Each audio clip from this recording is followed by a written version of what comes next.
तो नमस्कार, जय हिंद, वंदे मातरम। कक्षा 10वीं वाले सभी विद्यार्थियों के लिए आ चुका है अंग्रेजी विषय का पेपर आपकी स्क्रीन के सामने। सभी विद्यार्थियों को जानकारी के लिए मैं आपको बता दूं कि हमने आपको हिंदी का पेपर बताया था, उसी प्रकार से मैं आपको इंग्लिश का पेपर भी बता रहा हूं। ठीक, पूरा का पूरा पेपर आपकी परीक्षा में पूछा गया था हिंदी का, इसी प्रकार से अंग्रेजी का पेपर भी पूछा जाएगा।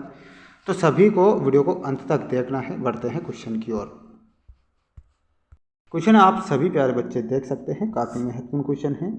सबसे पहले आपको एक पैसेज दी जाएगी जिसमें सेक्शन ए के अंतर्गत दी जाएगी, यानी कि रीडिंग, यानी कि पढ़ना है। पहले ही आपको दे दिया है ब्रैकेट में रीडिंग। इस पैसेज को ध्यानपूर्वक पढ़ना है। Read the following passage carefully and answer the question given by below it.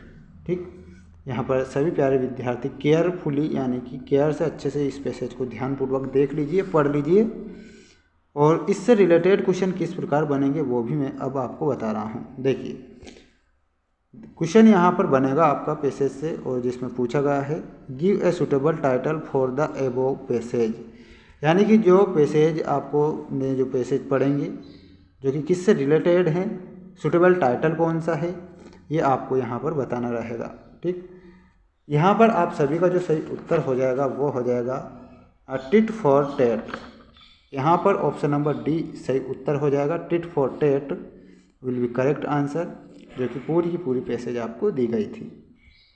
इसके बाद आपका अगला क्वेश्चन है जो कि आप देख सकते हैं आपकी स्क्रीन के सामने, काफ़ी महत्वपूर्ण क्वेश्चन है।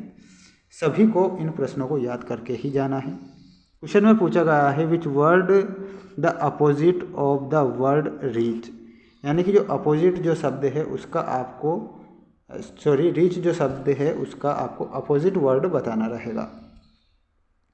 यहाँ पर आप सभी का जो सही उत्तर हो जाएगा रीच, अमीर का क्या हो जाएगा, गरीब हो जाएगा, यानी कि poor. The poor man stood outside the bakery. ठीक, तो यहाँ पर आप बताएंगे option number C to enjoy smell of baking bread. Option number C हमारा यहाँ सही होगा। The baker took the poor man to court. ठीक, यहाँ पर आपको कोर्ट याद रखना है सभी को। ठीक, इन पर मैं टिक लगा देता हूँ, याद कर लेना है, क्योंकि ये क्वेश्चन पूछे जाएंगे आपकी परीक्षा में, और जब पूछे जाएंगे, जब आपको याद नहीं होगा तो तोते आपके उड़ जाएंगे। How many coins were found in poor man pocket. तो यहाँ पर आप सही उत्तर के रूप में बताएंगे फिफ्थ में, और वो हो जाएगा टू आपका सही उत्तर के रूप में हो जाएगा। सभी को वीडियो को लाइक जरूर करना है। चैनल को सब्सक्राइब नहीं किया है तो चैनल को सब्सक्राइब करना है, क्योंकि जो क्वेश्चन मैं बता रहा हूँ ये पूछ जाएंगे। हिंदी का पेपर भी मैंने इसी प्रकार आपको बताया था और कहा था कि याद कर लीजिए। दूसरी पैसेज आपको दी गई है, ध्यान से पैसेज को पढ़ लेना है। A bee want to tank एक्यूच is its thirst and tumbling in was a almost drowned. तो यहाँ पर जो क्वेश्चन बनेंगे इस पैसेज से देख लीजिए, इस पैसेज को सभी प्यारे बच्चे। और इसके बाद यहाँ पर क्वेश्चन बना है, देखिए क्वेश्चन में पूछा गया है आपसे, काफ़ी महत्वपूर्ण क्वेश्चन है, सारे के सारे पैसेज में ही मिलेंगे आपको।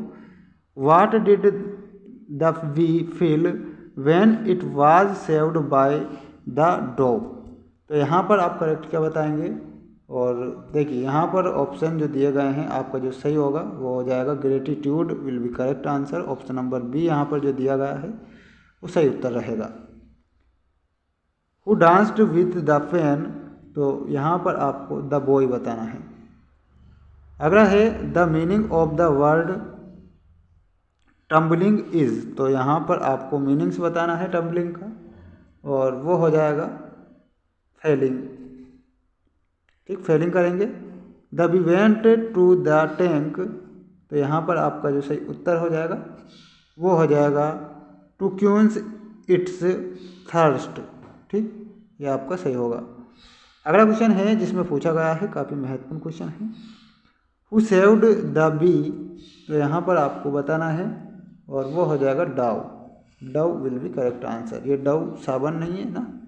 ऑप्शन नंबर बी आपको दिया गया है, काफ़ी महत्वपूर्ण है, जिसमें क्वेश्चन पूछा गया है right an easy an any one of the following topics in about 150 word, यानी कि 150 वर्ड में आपको निबंध लिखना रहेगा।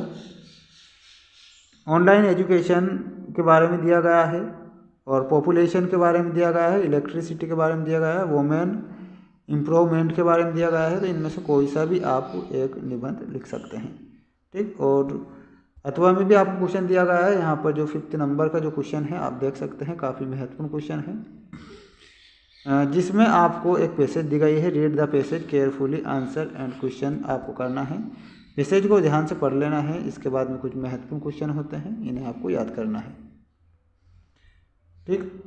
तो यहाँ पर जो क्वेश्चन में दिया गया है 2 क्वेश्चन बनेंगे। On the basis of your reading of the above passage make a notes on a using. तो यहाँ पर जो नोट्स आपको बनाने रहेंगे ना, 10 से 12 नोट्स आप इसी पैसेज से बनाएंगे, 10 से तो 12 नोट्स। इसके बाद जो महत्वपूर्ण टाइटल होता है कि जो टाइटल किससे रिलेटेड है, एक टाइटल लिख लेना है, द फॉरेस्ट ऑफ हिमालयाज। तो हिमालयस के बारे में दिया गया है। इस प्रकार से क्वेश्चन बनेंगे, बिल्कुल सिंपल पेपर आता है अंग्रेजी का, घबराने की बात नहीं है, डरने की बात है नहीं। यहाँ पर अब सेक्शन सी भी आप समझ लीजिए, सेक्शन सी का तो रट्टा मार के जाना ही है, ठीक। वीडियो को लाइक जरूर करना है। पहला क्वेश्चन पूछा गया है, फिल इन द ब्लैंक्स में we follow the traffic rules. तो यहाँ पर आपका सही उत्तर क्या हो जाएगा, और वो हो जाएगा शुड। यहाँ पर शुड का प्रयोग करना रहेगा। ही डाइड कैंसर, तो ऑफ ऑन, तो यहाँ पर आपको ऑफ बताना है, डबल एफ वाला नहीं, एक ही एफ वाला, ऑफ। अगला है रितु हैज़ फ्रेंड्स, तो मच मैनी एनी का प्रयोग करना है, तो यहाँ पर मैनी का प्रयोग आप करेंगे। अगला है सी ए सॉन्ग, तो यहाँ पर आप बताएंगे sings a song, C sings a song, तो यहाँ पर सिंग्स होगा। अगला है, और जिसमें पूछा गया है खालिस्तान यू लिव लॉन्ग, तो यहाँ पर आपको बताना है मे का प्रयोग करना है। अगला है जुलाई कम्स अगस्त, तो यहाँ पर बिफोर बताना है, ठीक। बिफोर आपका यहाँ सही उत्तर के रूप में हो जाएगा बिफोर।